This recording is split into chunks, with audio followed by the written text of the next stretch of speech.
হয়েছে। প্রিয় বন্ধুগণ, বর্তমানে যারা তারেক রহমানের সরকার, যারা জনগণের দ্বারা ভোটে নির্বাচিত হয়ে এসেছে, তারা সাধারণ মানুষের কাছে, প্রান্তিক মানুষের কাছে পৌঁছানোর চেষ্টা করছে। আপনারা ইতিমধ্যে দেখেছেন যে তার ফ্যামিলি কার্ড, এটা অত্যন্ত জনপ্রিয়তা লাভ করেছে। এটা শেষ পর্যন্ত এই ফ্যামিলি কার্ড দেশের প্রায় 4 কোটি মায়ের কাছে পৌঁছানো হবে শেষ পর্যন্ত। অর্থাৎ প্রত্যেকেই ফ্যামিলি কার্ড পাবেন, পর্যায়ক্রমে প্রত্যেকেই ফ্যামিলি কার্ড পাবেন। কৃষক কার্ড, এই কৃষক কার্ড দেওয়া হচ্ছে, যেটা 2,500 টাকা করে পাবে। ফ্যামিলি কার্ডও প্রতি মাসে 2,500 টাকা করে পাবে। অর্থাৎ মহিলাদেরকে, যারা আপনার সংসারের মধ্যে প্রধান, তাকেই সাহায্য করা হচ্ছে যাতে করে তিনি সংসারটাকে ধরে রাখতে পারেন, একই সঙ্গে কিছু সঞ্চয় করতে পারেন। এরপরে কালকরণ কর্মসূচি নেওয়া হয়েছে। তারপরে আপনার মসজিদ মন্দিরের যারা পুরোহিত, ইমাম, খাদেম আছেন, মুয়াজ্জিম আছেন, তাদেরকে অনুদান দেওয়া হচ্ছে।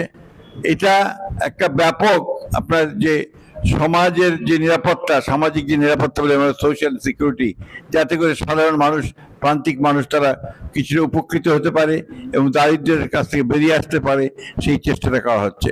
সামগ্রিকভাবে আমরা এই দেশে এখন অর্থনীতির উন্নয়নের সঙ্গে সঙ্গে আমরা যারা পিছিয়ে পড়ে যাওয়া মানুষ, তাদেরকে আমরা সহযোগিতা করতে চাই, এই সরকার সহযোগিতা করতে চায়। আপনারা ইতিমধ্যে আমরা অনেককেই আমরা সহযোগিতা করতে পেরেছি এবং আশা করছি যে ভবিষ্যতে আমরা আরো সহযোগিতা করতে পারবো।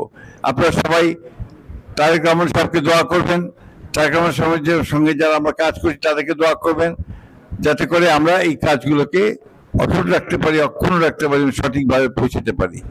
আপনারা কষ্ট করেছেন, এই কষ্টের জন্য আস্তে আস্তে লাঘব হয়, সেই চেষ্টা আমরা করছি।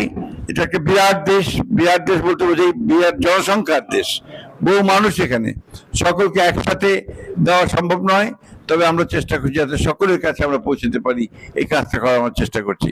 আপনারা সবাই ভালো থাকবেন, সুস্থ থাকবেন, আল্লাহ তাআলার কাছে এই দোয়া করি, আল্লাহ তাআলা যেন আপনাদেরকে দারিদ্র্য থেকে, কষ্ট থেকে মুক্তি দেন, এটি দোয়া চাই। ধন্যবাদ সবাইকে। আসসালামু আলাইকুম।